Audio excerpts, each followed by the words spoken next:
Now that you've gathered the 6 values that you need, turn to page B111 and write those values at the top of the worksheet.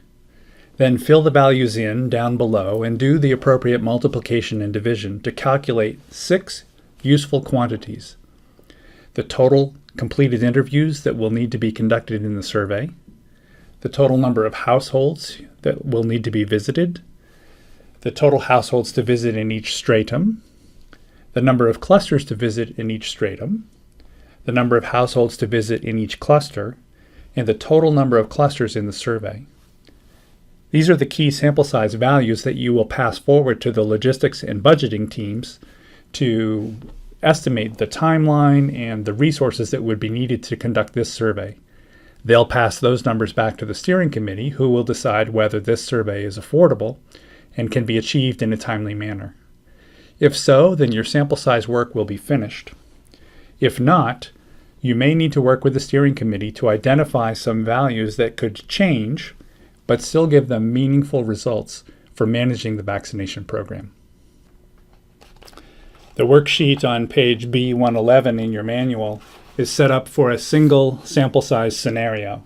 You write the values of A through E and M at the top and work through the calculations below.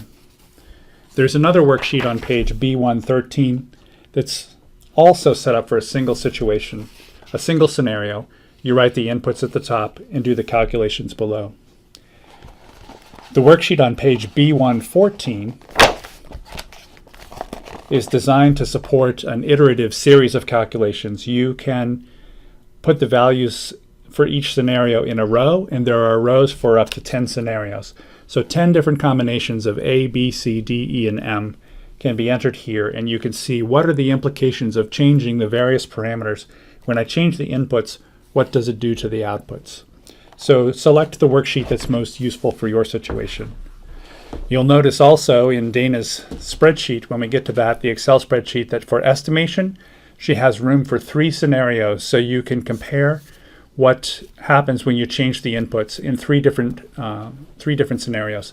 She has 3 scenarios for estimation, 3 scenarios for classification.